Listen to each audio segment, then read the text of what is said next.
The Data Engineering Show is brought to you by Firebolt. It's the cloud data warehouse for insanely fast analytics over terabytes of data with fewer resources. Hi, and welcome back, everyone, on the Data Engineering Show. Today, we again have two amazing guests, Joe and Matt. You probably know them from the book Fundamentals of Data Engineering, which is really well known. And we again have our awesome co-host, Robert, joining in today, because I know you were super excited about getting to talk to Joe and Matt again. Welcome everyone to the show. Rob, take it away. Oh, straight to me, huh? Well, it's great to see you guys. You again, Joe, and it's great to meet you for the first time, Matt. Really, we try and keep things fairly low-key in these and, try and stay out of trouble if we can, but that doesn't always happen. But I do have some questions, and I figured, I've got you guys here, and you really do work the entire industry rather than a single product or a single content, or, consulting firm, etc. So you've got a different visibility than many of the people that we get to talk to. The other thing I noticed is you guys both have a very long background in data analytics, but you decided to jump over the dark side with, guys like me and get into data engineering and data architecture. Joe, do you want to go first? Do you want to take this one this time? I mean, I think we both jokingly call ourselves recovering data scientists. We could write code before. I mean, we kind of grew up around computers and all that fun stuff. But what we realized was, especially with data science and analytics and so forth, and the popularity of data, especially through the 2010s, you'd see a lot of companies hiring data scientists, and I think forgetting to build the foundation that would help data scientists succeed. And so that's, I think, was a lot of our raison d'etre, I suppose. So we joined the dark side, right? We found data engineering was actually, I guess it wasn't really called that back then, but it's out of necessity. You have to, you could basically not do your job, or you could figure out ways to make yourself successful. And I suppose that's at least how I envision it. I don't know. What about you, Matt? Yeah. I think it was a combination of factors. So when I was doing a lot of analytics and data science work a few years ago, we had Teradata and Hadoop both on-prem. And both of those systems at some point started becoming a bottleneck for me. And this sort of coincided with this era when a lot of data processes were moving to the cloud. And so I got to participate on big data POCs in both AWS and GCP and see the possibilities of those technologies in terms of scalability. So now I didn't have to buy all the nodes that I needed to run a really big job, where I could, dynamically scale up capacity to support more analytics instead of having just a static system that I pay for up front.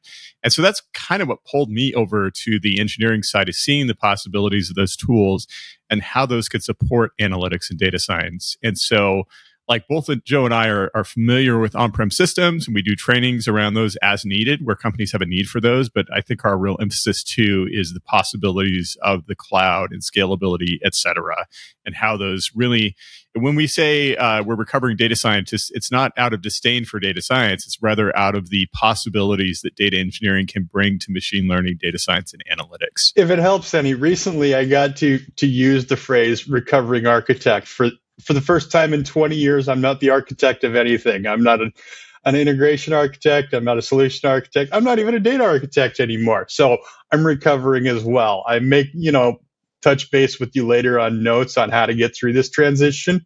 But no, it's recovering architect. Did it feel cathartic when you started calling yourself that? It's new, man. I'm still trying to grow into the idea. So it's, it's like buying a new car. It works kind of like the last car. It's just really, really different.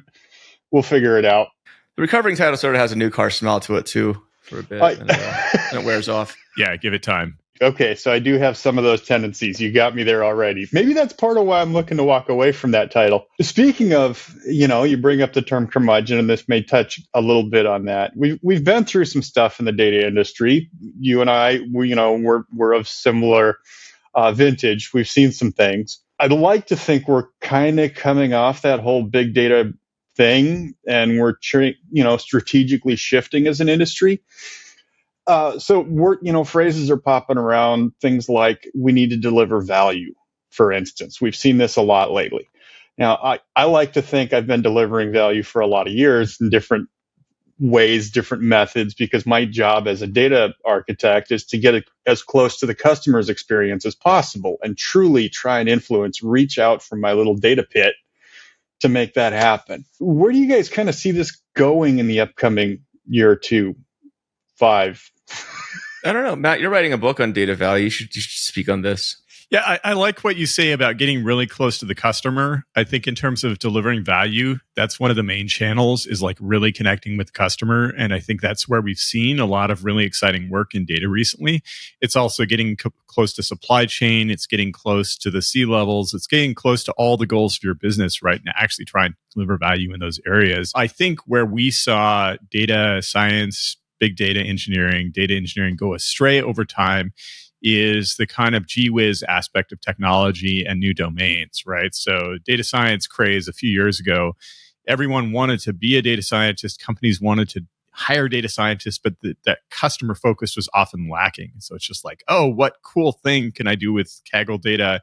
Now can I do that with my data? But wait, what am I actually trying to do for the business, or what am I trying to do for the customer? That often got left out of the conversation. So I hope that now, as the market is tightening, as the job market is a bit more tight in the tech industry, we're actually thinking about those questions, both for data science and data engineering, and trying to do things that the business actually needs. I don't know. What are your thoughts on this, Joe? I don't know. I'm tired of the word value, right?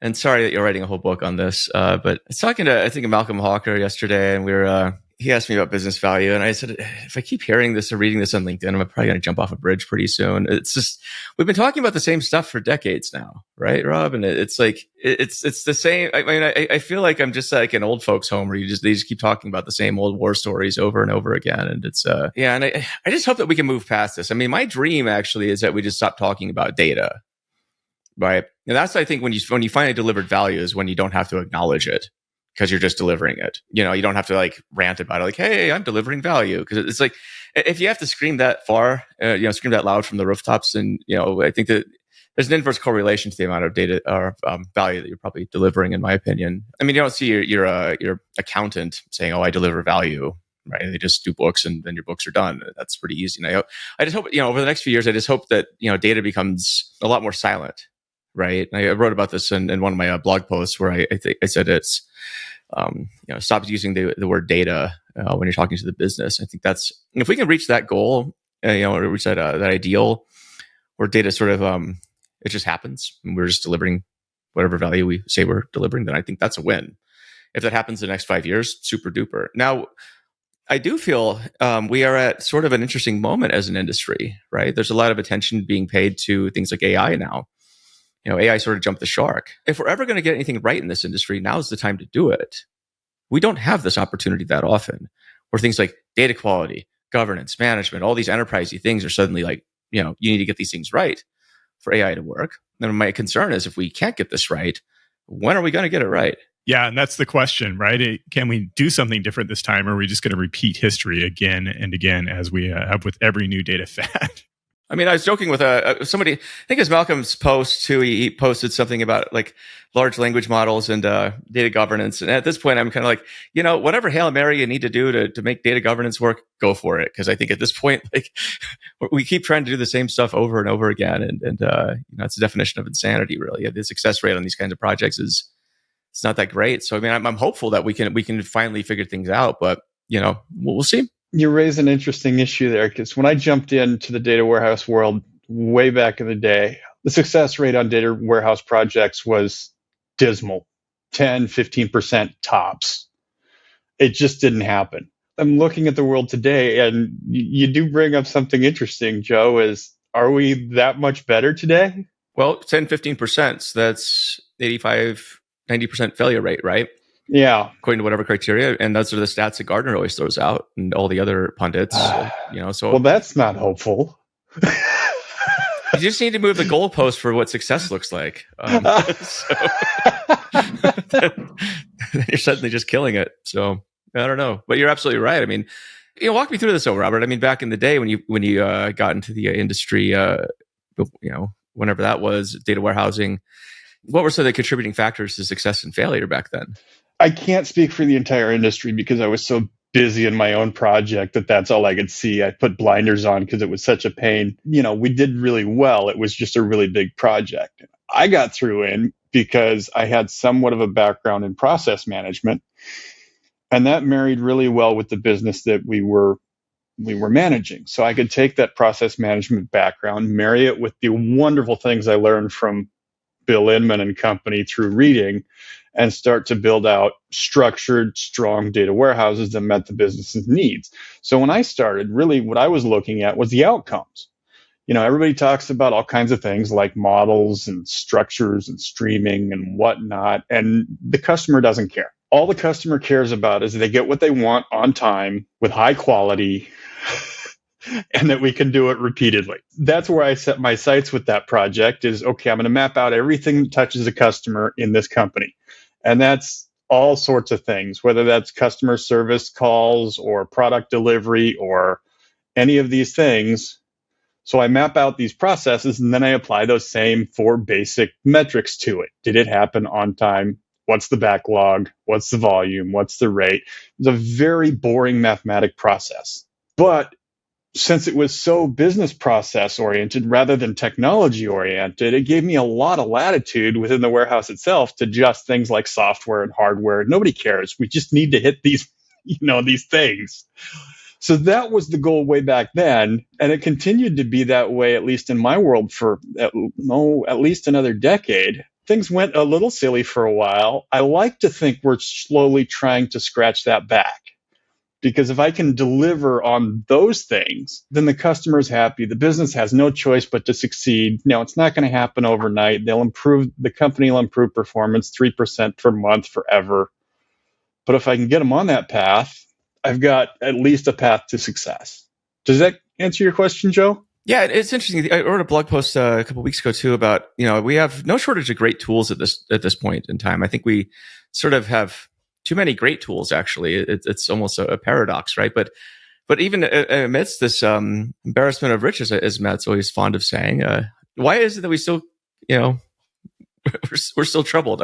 So I wrote that, in a lot of cases, I feel like from a practitioner standpoint, I really feel like we do better using the tools we have. This comes through like upskilling, learning best practices, and so forth. I feel like that's largely ignored. We focus too much, and learning to work with the business and all this stuff. I think if we can start focusing on that, I think that this is actually one of the biggest issues in the industry right now is really the gap between the capability that we have with the tools and our ability to properly execute on using these tools. Yeah, the tools are almost too easy, right? And that's part of the problem. They've almost become toys rather than professional tools that we use toward achieving a goal. What are we trying to do with these tools? Sometimes we don't have a good answer to that question. It's just like Snowflake is cool or EMR is cool or whatever happens. Firebolt's awesome, yeah. Yeah, well, Firebolt is awesome. yeah. But sometimes we don't answer the question of like what we're actually trying to accomplish. And like you said, Joe, fundamentals, like data fundamentals, like quality, for example, and how do we ingest data properly? What do data contracts look like? Those are often missing. That is a subject that I've been thinking about and I've been studying on, and I haven't quite wrapped my head around where exactly they came from, but data contracts. Again, I'm from a previous generation. Quality to me is guaranteed by correct schema. That's those were the rules from 1990. Obviously, that's a little more challenging today, especially when we have these massive cloud data warehouses, and constraining a thing on one node when it's happening on another node in this giant warehouse is a mathematics trick that, well, I'll leave for Bejamin in another day. It's hard. So these things aren't available. So I can see how an idea like data contracts would come in. I just haven't quite wrapped my head around it. Any help? I mean, software engineers have been doing this forever, though, right? With schema registries and stuff, and and I think that's. I think if you want to know where data is going, like with contracts and whatever else, just look at where software engineering has been for the past 10, 20 years, and just adopt those practices there. It's so I think it was Andrew Jones. I think he claims he was the first person to come up with the idea of data contracts or the term. So we'll trace it back to him. He's published a new book, Unpacked, which I still need to read. I think we actually were editing it for reviewing it for a bit there, Matt, but maybe you did more of it. A really cool guy. And then obviously Chad Sanderson, he's just sort of taken the idea of data contracts. I think really popularized it.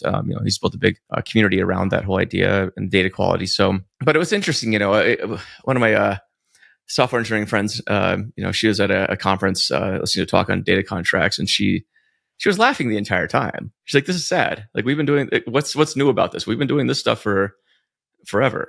Like this is nothing new." And so I think she was just kind of shocked at how far behind the data world really is compared to software engineering.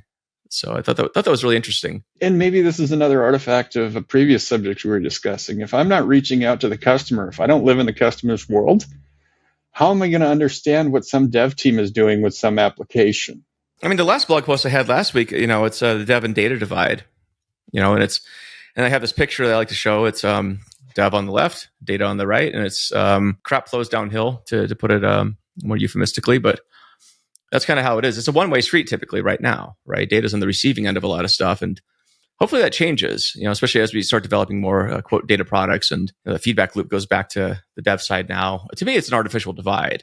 It's a divide that had to happen back in the day because it was typically data was an IT function, but that's disappearing as data becomes more front and center for everything. So I think that's what's going to change. If you kind of rewind to your first question of where things are going to go over the next few years, I think that's definitely one of them. It has to. This artificial divide between dev and data, it's really crippling. I agree, Joe. And honestly, for me, it was quite shocking because I spent way too many years at a single organization. Well, later than the previous warehouse I spoke of, where I was the data guy for both sides. So, I control the entire BI environment and I control the entire operational environment. So I live with the development staff all day. This is what we do. So there couldn't be a divide. So I had to play both sides of that game. And when I came out of that environment, out into the real world, it was honestly quite shocking. I hadn't seen this before. I didn't imagine it existed. And I got a lot of lessons in a hurry. But I do think, yes, we need to work more toward that homogeneous type environment where data people are embedded everywhere. They don't have to have a sign on their head that says I'm the data person, but at least if we've got data people everywhere, then we've got a chance. Yeah, just moving toward the assumption that a lot of data is going to be customer facing rather than just appearing in reports, and quite often, frankly, stale reports traditionally, where you get a report after 24 hours or after 48 hours, when maybe there are actions you could have taken and it's too late to take those actions now. I think the idea that your data can show up directly in an application, that the customer can get an idea of what's going on with their account or other places, and that's all tied into analytics, it has really taken off in Silicon Valley in the last 20 years, but we're still kind of behind in certain areas. No, I mean, the world's moved beyond reports at this point, BI reports and stuff. It's just like, if we're still struggling with that, I don't know, I'll go do something else with my time, go become a veterinarian or something. It's more fun. But no, I mean, that's kind of where we are. I mean, we're still talking about dashboards and stuff. I'm like, seriously? Like, this is like, so it's interesting, so we can talk about solutions though, right? I mean, I'm good at being a curmudgeon at this point and cranky and, irritated and stuff. And I don't know, it's, but solutions are interesting. And, I think that's where the conversation needs to go, because it's just the same old tropes you see on LinkedIn all the time, especially where it's like, deliver business value and all this stuff. And you need to have a data strategy in place and all this stuff. And I'm like, dude, like, we've been talking about this shit for ages. Like, let's yeah. And the other half is, consider your audience. This kid just came out of college. It's his first year in a data role, and you're going to tell him he needs to deliver value. How's he going to do that? And not that this data value, Matt, I know you're working on a book and stuff, but it's one of these things where I hope you can nail the topic too in a way that, pushes the industry forward. The stuff I've seen so far, it's like, it's good, but it's like, it's a tricky subject to tackle, right? It is. And I've seen way too much vague consultant speak that I want to avoid. I mean, I think if you've worked in data, you've seen very concrete ways of serving customer needs, for example. And that's what we need to talk more about. We need to talk about things that are frustrating in the customer experience and how people working in data can help with other IT teams to improve those experiences. That's what we're talking about. We're talking about business value, like things that make the customer happier, that make the business happier. That's value very concretely. And the problem is that on the one hand, it's very concrete for data people. On the other hand, it can be a little bit vague from the accounting side, right? Like, what is the value of a customer who is happier because they can see what's going on with their account very quickly? It's a little hard to measure, but if we have a strong customer service focus, then there's definite value attached to that. One thing I'm curious about in general, right, kind of like coming out of this, is we're saying, hey, our tools got much better, right? But we still have many of the same problems we used to have. We still keep cycling around the same kind of topics. And both you, Joe, and Matt, kind of, right, you're teaching a lot, kind of, you're doing thought leadership, kind of, you're writing blogs, you kind of wrote that super well-known book, you're affiliated with the University of Utah, you're consulting, kind of like, arguably you could say, okay, if we have all of those amazing tools now and we're still cycling around the same kind of types of problems, right? Maybe we're just not teaching it well enough. So what does that mean for your approach to kind of delivering these things to professionals, students, those types of things? We failed. The kid comes out swinging. It's a good question. I mean, I think part of the problem, and this is not to trash vendors too much. I think vendors build fantastic Firebolt's products. awesome. Yeah. But I mean, if I'm in sales for a vendor, I'm not necessarily focused on how I use the tool. I just want to get the tool out there and get people using it, right? And that's where there is more need for people on kind of the meta level to come in and say, all right, you've decided on X, Y, and Z tools. How can we actually use these to help your company? And do that training all along. I mean, I think Joe and I have complained a lot about the lack of training for undergraduates in data specifically. And part of that training as we build it out needs to be, obviously they need to learn data fundamentals like data modeling, FinOps, cost management, but also what it's like to work inside a business and the kinds of things that businesses care about and how they can communicate better. I mean, communications are notoriously difficult to teach, right? Because how do you teach someone out of a textbook how to communicate with someone? But we need to keep thinking about these problems and figure out how to give students practical, concrete experience with communicating with businesses and stakeholders. So how do you do that? Because that was also a very abstract answer. Fair. I mean, I think from our perspective, a lot of this comes down to building better collaboration between undergrad and master's programs and businesses. Shockingly often we see that you've sort of got this MBA world that operates almost in a vacuum separate from the business world. And that's not ideal, right? The academic world operates separate from the business world too. Yeah, absolutely. I mean, in some cases that's good. In a lot of cases, I think it's pretty bad. It does a disservice to students. So that's one thing I'd like to see change, right? So you talk about concrete stuff. I would also like to see more apprenticeship type programs. I think that the notion of a university being a necessity, I think is absolutely the wrong way to go. So I think more people could be trained on this from practical things like apprenticeships. I'm creating a new MOOC class right now, course for a really big MOOC. One of the things I'm doing is it's a simulator. It's your first day on the job as a data engineer. You get to go do business requirement gathering. You get to go find out what stakeholders want. And part of it is identifying, okay, so you're given this list of requirements. What are people actually asking for? So I think that's the other time. We spend too much time teaching tools and not enough time teaching the techniques. So I think those are concrete ways that we could address it, because it's easy to do PySpark tutorials and stuff. I think, but that's the wrong way to teach data. I think the way we teach it is absolutely it's backwards, right? Know the techniques and then learn the tools. That's why we wrote the book the way we did. It's technology agnostic, for example, right? And pretty much every company in the universe is using it for their data teams right now. Almost every university that it's increasingly being used as a default textbook for data engineering. So to me, that's part of the process, right? But it's not going to be an overnight thing. But I think the way we approached our book is similar to how Martin Kleppman approached his book. It's agnostic. It stands the test of time, and that's kind of where we need to get to. We are making an effort. It is slow, especially universities are slow. They're so slow, and that's part of the problem with them. And, I've experienced this myself, and I've had the awesome opportunity to work with some great kids that came straight out of college. They were bright and worked with me for a couple of years, and that builds that mentorship type relationship. And then, of course, I achieve my goal. They get all full of themselves and they quit on me and go somewhere else, which is absolutely awesome. This is the best day in anyone's life as a data monkey when you send another one off to open his own shop. The problem is, when are you quitting? Yeah. He's not on my team right now. Oh, okay. Yeah. Sorry. So no, those days do happen. The problem that we run into is how do you do that at scale? And that I haven't figured out yet. It's an interesting one. Mentorship that's the other key component of it, I think, is mentorship. It's a huge thing. So I think all the above, really. How do you scale it though?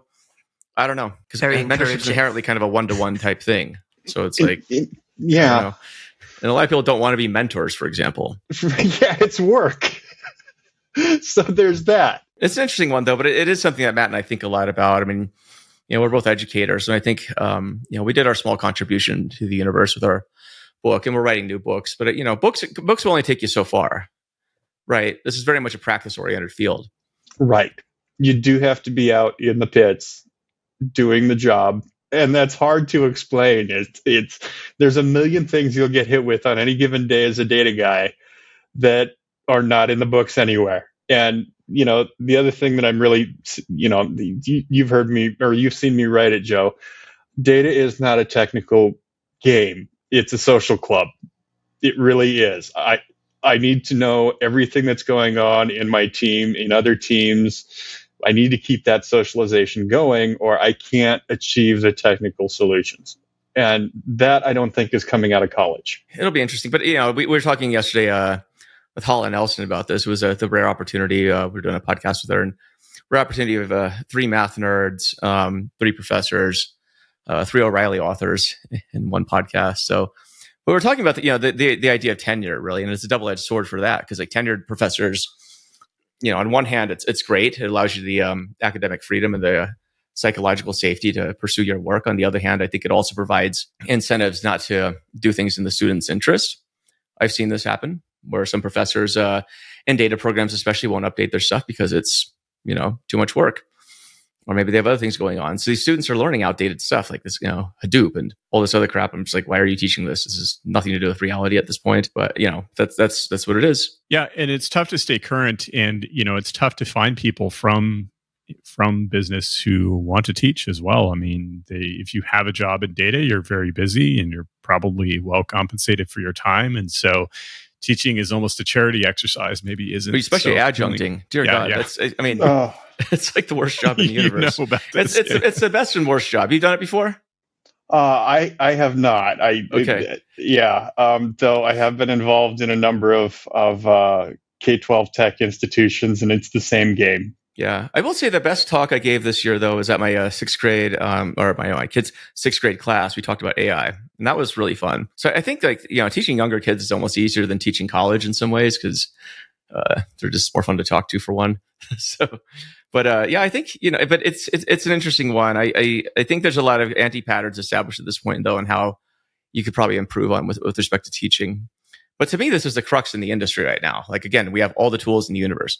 That's not the consideration at this point. You can solve any problem you want to, basically, but it's like you don't even know what problem to solve because you don't know how to think through problem solving. It's a fundamentally different thing. And I do believe that part of that is just the youth of our industry. Now, sure, we've been collecting data on stone tablets since Mesopotamia, but not like this. This is a new industry. It's not like I'm dealing with architecture or finance or manufacturing where they've got ideas on how to do their job. We're still working out the kinks on this thing. So, I think some of that is to be expected. Well, yeah, you talked to Bill Inman too, and I always ask him, like, geez, Bill, what was it like back in the day? And he's like, oh, we're a very immature industry. I remember calling him and kind of just angst one day. I was just like, why? I'm kind of tired of this industry, Bill. Like, why is it that we keep repeating ourselves over and over? He's like, well, Joe, we're very immature as an industry. We haven't been around that long. I think intrinsically, we as data professionals have extremely short memories, because if we could remember anything, we wouldn't run systems to memorize stuff for us. Maybe it's the same thing about software engineers basically working very hard to be very lazy, or what they say about mathematicians, right? It's like you do all this work to write code so you don't have to do the work day to day.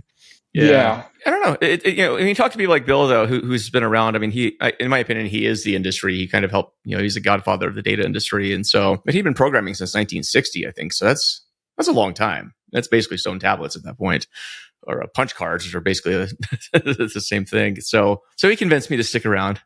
So I was really going to leave. I was like, I'm tired of this. This is just the dumbest industry I've ever seen. Who knows? I still might, but it's just, I think it depends. And like, if we can make tangible efforts to move the industry forward, I think that's a good thing. But if we're still here talking about the same crap in like 5 years, like I'm going to go find something else to do. I don't have time for this. Like, what I'm saying? I actually did try and exit the data warehouse space after my second data warehouse. I got a new job. They had a whole lot of they had a whole lot of operational database issues. I figured I could go work on that for a while. So when they hired me, one of my contingencies was I'm not touching a data warehouse as long as I'm here. And they agreed. And then 2 years later, I rebuilt the data warehouse. So, and were you coerced to, or are you just like, no, I've got to fix this mess? I can't deal with this chaos anymore. I have to fix this. So it's your own damn fault, basically. Yeah, it was pretty much it. Funny, yeah, I tried to quit. I couldn't get out. So here I am. So it's like smoking, essentially. It's just can't finish. Yeah, So it's tough right now. thousands of times. Yeah. We've talked about a lot of, somewhat curmudgeonly topics and woe is me in the industry. But the upside here is we're all still here and we're all still fighting. I'm not sure why, but here we are. I do want to kind of move to some lighter subjects, if you don't mind. I know. Yeah, that's fine. Joe and Matt, you guys are everywhere lately. What's coming up next? Let's see. I have a couple of things upcoming over the next couple of months. So I'll be on a couple of panels at Big Data London in September. And then there's a conference in Budapest at the beginning of October called CrunchConf. And so I'll be speaking there as well. So I can, if you guys want to put that in the show notes, I can put a couple of links out there. It'll be at my barbecue on Friday. And I'll be at your barbecue on Friday as well. That's right. Yeah, that's like the highlight of the year. Yeah, and then I guess you're writing a book too, right? So that's ongoing. But for me, I'm starting a world tour this Saturday, actually. So I'm off to Australia. And then I do the DBT and Joe Reis Roadshow too. So they DBT and I have a kind of a traveling circus. It goes to different cities. Actually, we'll be in your neck of the woods in Seattle in September. Well, then I'll have to stop by. I have no choice, right? Yeah, I could be unsociable. I mean, that's in my nature, right? Everybody knows I'm shy. You'll just send your kid. His kid keeps stealing his Fundamentals of Data Engineering book. So that was no, it wasn't just him. So there is a story here. I wasn't going to bring it up, but since you did, Joe, right, here we are. It's a funny story. Before we ever talked to each other, I ordered a copy of the book. And then my sister-in-law and nephew came to hang out for a week over Christmas. They leave. I go looking for the book. It's gone. So, and then, a month later, they come back to visit. Book reappears for a day. And then it's gone because the son now stole it. And I mentioned this to Joe, and he was so kind. He sent me an autographed copy and gave the kids instructions not to steal it. It says so right here. So I finally got through the book the hard way. That's awesome. That made my day, though. And it made my day, too, that your kid, I think, was interested in data engineering, too. Like, that was one of the coolest things I'd heard. I can't explain it.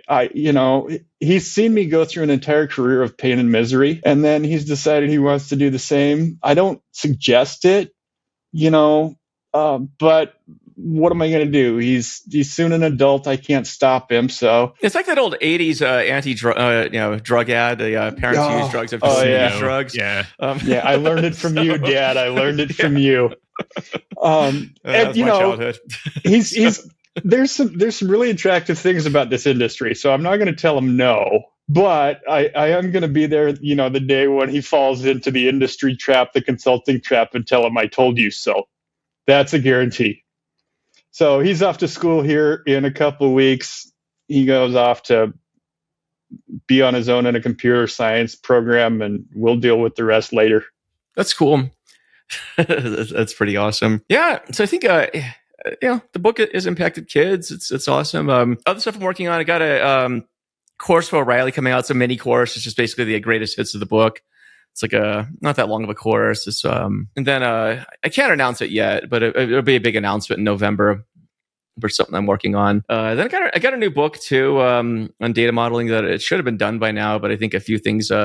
1, courses, 2, speaking, and then 3, just large language models and ChatGPT kind of threw me for a loop with respect to data modeling. So I was like, okay, I don't know what this does. Does it do anything? Is it a nothing burger? But it'd be kind of weird to like write a book and not acknowledge that. So you have to really think through the consequences. So I spent the last, I think I'm finally coming to a resolution on it, but it was one of these events that I think it was too big to ignore. So even I started playing with ChatGPT and data modeling because, I've written on this before. I'm a big nerd when it comes to business rules. Business rules drive data models. I write them almost compilable, kind of like Chris Date taught us back in the day. What I've found over the years, though, is that people write them poorly, so they're not exact. And what I found with LLMs is I can take my business rules, feed them to the LLM, and say, gen me a schema, and I can see immediately where I screwed up on my business rules. And then I can go back, tune up my business rules. And once I've got that, I can support a strong data dictionary, master data management, all that fun stuff. But the reality is ChatGPT is an idiot. And if I can convince an idiot to get it right, then I got my business rules right. So that's my little foray into that world. I've been, spending the week nerding out on vector databases too. I think that's a really fascinating technology. Because I think, again, with data modeling, I feel it's one of these topics where you mentioned Chris Date and, relational model and stuff. And, as an industry, we're still talking about things like, relational models and Kimball, all this stuff. And I'm like, why are, people are arguing about star schemas. And it's like, they came out in like the 90s. Like, let's move on. Use it or not use it. I don't really care at this point. Use one big table. I don't really care. But what's happened in the meantime, right? You got streaming, NoSQL, machine learning, all these new things. And, the modeling practices around that still need to congeal. And so for the life of me, I've not figured out how to pull off integration and time variance with a streaming source. This seems like a Doctor Who moment. You're going to have to fold time. Walk the audience through what you're thinking, because I you and I have talked about this, I think, but it's an interesting topic. It's just a lot of workload to pull that off. Integration itself, any consulting firms run from integration projects for good reason. They're hard. They're just hard, and they're work. You can't buy a product to make this happen. So if I've got like a salesperson table in one application, I've got an employee table in another application, and really this individual in both applications is the same individual in a subject matter oriented world, I need to put him together before I can make sense of all the data that applies to him, right? Now try this in a streaming environment. I dare you. It's hard enough in a batch environment, because if there's an interference, at least in a batch environment, I've got an hour to fix this before the next batch comes through. In a streaming environment, I'm lost. And then you start thinking about things like time variance, where we're looking at temporalities of that employee. I want to see what that employee's state was over time and quickly grab the activity data over time for that employee. So he was in Montana, now he's in Wyoming. Did his sales numbers change? This is a tough question to start with, because now we've got all this temporality to pull together. Okay, so now I've got to integrate the employee, pull all the temporality off, and do that while that Kafka queue is busy chewing my butt. I don't know how to do this yet. It's a problem I think the industry will have to solve, probably not today. What are your thoughts on this, Matt? We were talking to the guys from Estuary yesterday about streaming a kind of a deep dive. Yeah. They had an interesting idea about this. So you might check out our Monday morning data chat from yesterday, actually. Yeah. So for the audience listening after the fact, that was August 14th episode with Estuary. And the idea there was you keep all the incoming data in sort of a raw JSON schema. And then when you have problems with your schema, for example, you actually pause the kind of more refined side of your data. So you have an incoming pipeline, you're ingesting, collecting. You have a transformation pipeline. You basically pause the transformation pipeline and say, hey, what's going on here? You set off an alarm. You have engineers check the schema change and say, okay, here's what happened. They can make a schema change and then replay from the point where the failure happened. Ideally, it happens within like a day or something like this. And so that way, as schema and data are changing, you do kind of have pauses on the outside, on the output side. The real-time side, you want to focus more on the raw data, basically, but you're able to go back in time using replay capabilities to fix issues as they arise fairly quickly.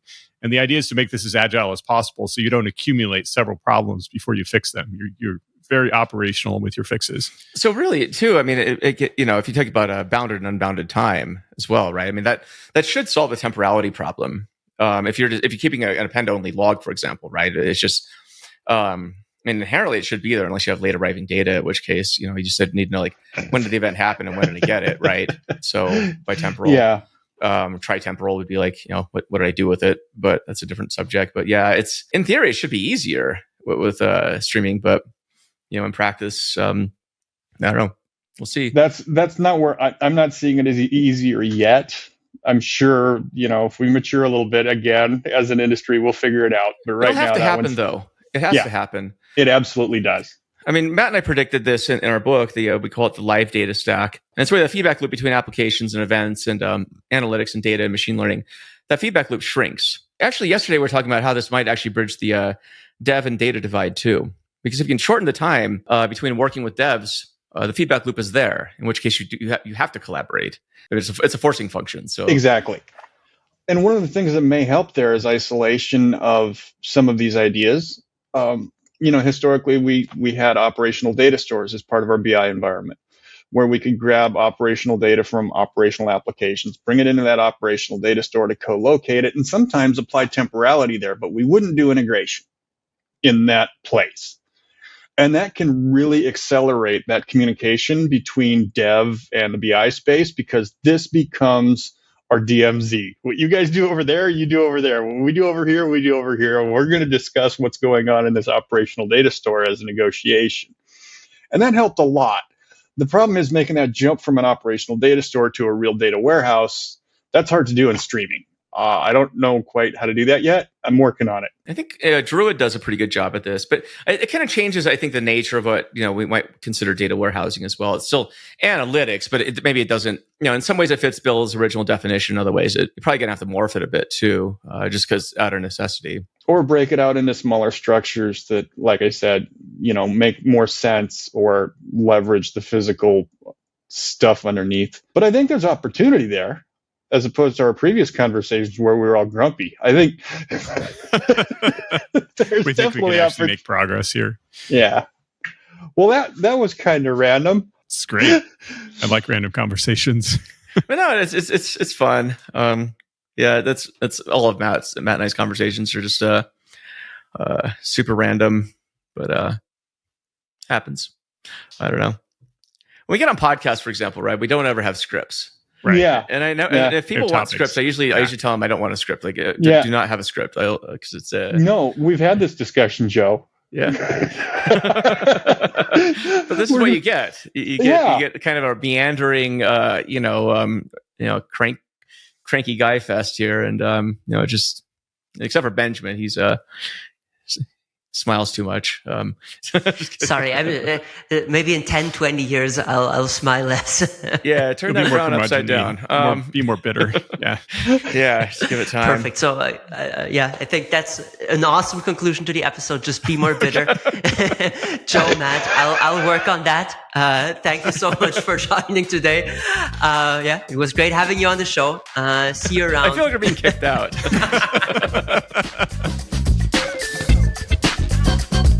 The Data Engineering Show is brought to you by Firebolt. It's the cloud data warehouse for insanely fast analytics over terabytes of data with fewer resources.